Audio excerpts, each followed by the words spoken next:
The SCP Foundation is a web-based collective who record and describe creatures and entities that violate natural law. You may have heard of them. Some call it horror, science fiction, or fantasy, but the people who compile the wiki page for this take it very seriously indeed. Fiction or not, when you hear about some of the creatures the SCP has come into contact with, you'll take them seriously too. My name is Danny Burke. Let's get right into the top 10 SCP scariest creatures. They're also referred to as skips, so if you hear me say skip, that's what they are. Starting off at number 10 now, we have SCP-049. This is a humanoid creature, but that's where the similarities with humans end. To the untrained eye, 049 looks like a medieval plague doctor dressed in thick robes and a ceramic mask. These aren't just clothes though, they are actually part of its physical body. They grow out from it. Despite its creepy appearance, it's actually quite cooperative with the Foundation and can speak English or medieval French. However, even the most hospitable skips have their limits, and 049 is no different. It hates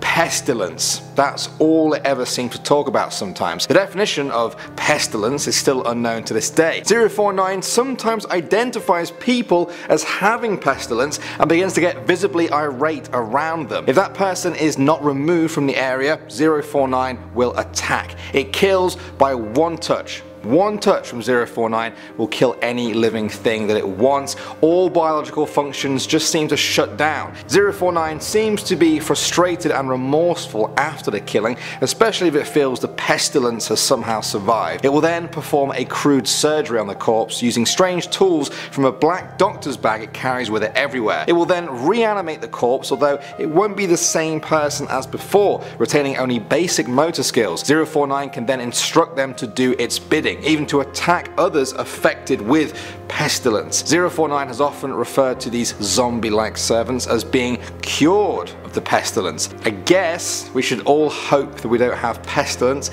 but until we learn what 049 actually means by that, I guess everyone is in danger of being cured. Next up at number 9 now, we have SCP-096. This skip is kept in an airtight steel cube at the Foundation. I think that sets the tone quite well. Because of the high security around 096, not much is known about it other than it's very dangerous. It's said to be a humanoid creature measuring approximately 7 feet 8 inches tall. It has very little muscle mass, possibly from malnutrition. It's a horrific looking creature. Its arms are grossly out of proportion with the rest of its body. Its skin is almost translucent without a trace of body hair. That's not even the scariest part though. Get this, if a person sees the face of 096, they will be attacked and killed within 2 minutes. Always. You don't even have to see it in person. You can be looking at a picture of 096. It will still somehow know you've seen its face and it will find you and kill you. That's why they keep it in the steel cube at the Foundation. They just need to make sure there are no pictures nearby either. Next up at number 8 now, we have SCP-1471. 1471 is an app. Yeah, it's not actually a physical entity. It's a 9.8 megabyte phone app that appears in phones. Somehow it bypasses all security measures, and once it's installed by the user, it cannot be removed. No icons are shown on the phone, making the user wonder if they even installed it in the first place. 1471 will then begin to send images to the user every few hours. All of them will include the physical version of 1471, a large humanoid figure with a canine-like skull and black hair. Perhaps the creepiest thing about these images though is that 1471 will always appear in settings that the user knows from their own life. If the user does not stop using the app after seeing the images within the first 90 hours of exposure, 1471 will begin appearing in their real life, always in the corner of their eye, sometimes even trying to communicate with them. Next up at number 7 now, we have SCP-173.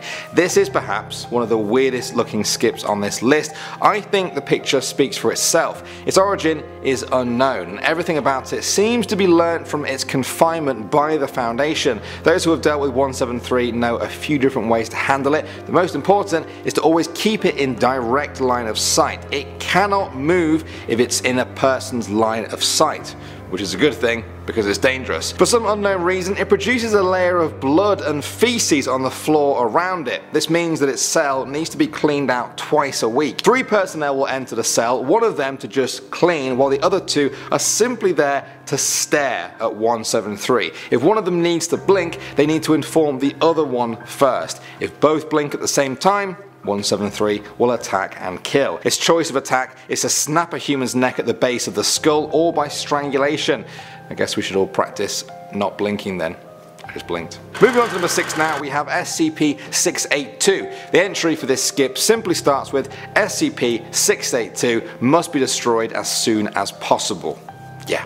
It's a serious one. Despite the calls for it to be destroyed as soon as possible, there is actually no known way to destroy this entity. It is beyond the powers of the Foundation. They only know how to contain it, and it takes a lot. 682 should be contained in a 5x5 by 5 meter chamber with 25 centimeters of reinforced acid-resistant steel plate lining all inside surfaces. The chamber should then be filled with hydrochloric acid until 682 is completely incapacitated. It's been described as a reptilian kind of creature with extremely high intelligence, able to communicate with other skips that it's been exposed to. During the limited time that it's been studied, observers think 682 has an immense hatred for all other life forms. That doesn't help the Foundation control or combat it, but knowing its primal motive is a step in the right direction. Moving on to number 5 now, we have SCP-1981. 1981 is an old Betamax tape.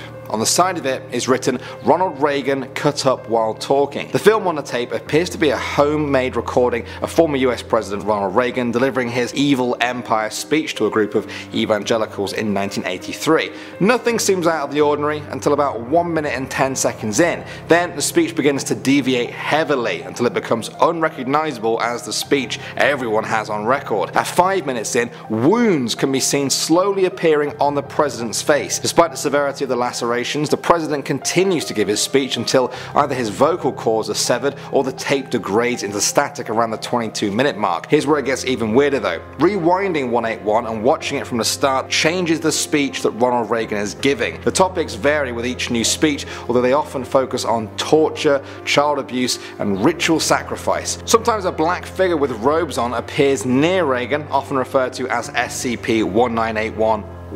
Sometimes Reagan makes references to future events that hadn't actually happened at the time of recording, such as 9/11. For an old tape, it's caused quite the stir at the Foundation over the years, and nobody is really any closer to solving its mysteries. Moving on to number 4 now, we have SCP-106. While some of the skips we've talked about before have been scary because of their immense strength or size, 106 is just creepy. It's said to resemble an elderly human in an advanced stage of decomposition. It's basically a rotting zombie. It also likes to consume humans between the ages of about 10 to 25. Like a traditional zombie, it's not very quick or flexible and can remain motionless for days at a time.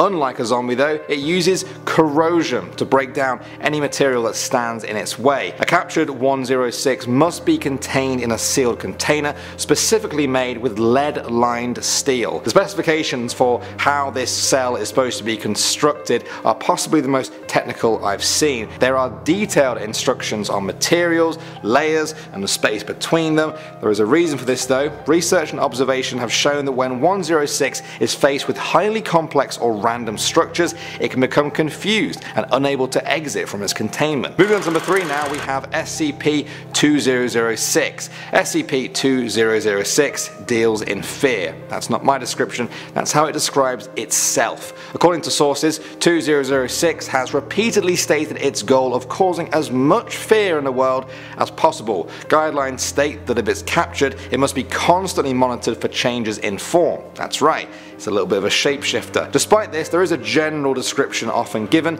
It's said to be an anomalous spherical entity, roughly 50 centimeters in diameter. However, due to its transformative abilities, it can morph into any object of any shape, mass, volume, density, and chemical structure that it desires. Due to this, there is currently no known way to damage 2006. Perhaps more worryingly, the limits to its shapeshifting powers are also not known. It could be anything, anywhere, at any given time. time. Like I said before, this SCP deals in fear. There's just one hitch though. It's said to be a poor judge of what actually scares humans and the emotions we feel. With the power of almost perfect shapeshifting, these small flaws may be the only chance people have in detecting this strange being. Next up at number 2 now, we have SCP-993. The last one I spoke about was a creature. This is a television program. Let me explain. SCP-993 is a children's TV show called Bobble the Clown. Sounds innocent enough, right? It's an educational cartoon with the primary plot of most episodes involving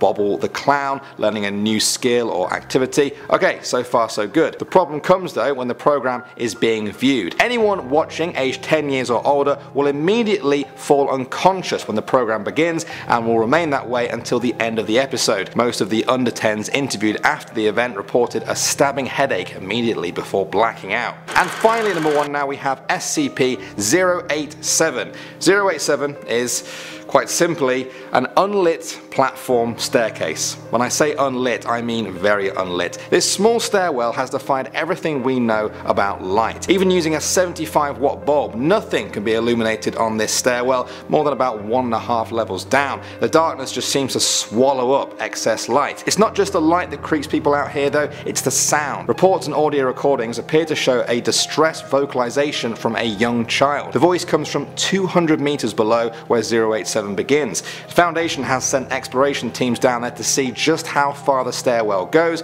They've descended in the pitch black darkness and the stairs just never seem to end. The teams descend both beyond the possible structure of the building and its geological surroundings. The child's voice always remains 200 meters below them too. They never get any closer. Also, on each of these expeditions, the teams were met with a strange face with no pupils, nose or mouth. It appears for a moment before disappearing back into the darkness. The Foundation knows nothing more but suspects it is not the source of the child's voice from the depths. Honestly, that's one of the most fun videos I've done in a while. I've never begged you guys for a part 2 on this channel. It's usually the other way around, but please, let's do a part 2. Just tell me you like this one. Also let me know your suggestions for any other videos. Thanks for watching as always. My name is Danny Burke and I'll see you all in the next video.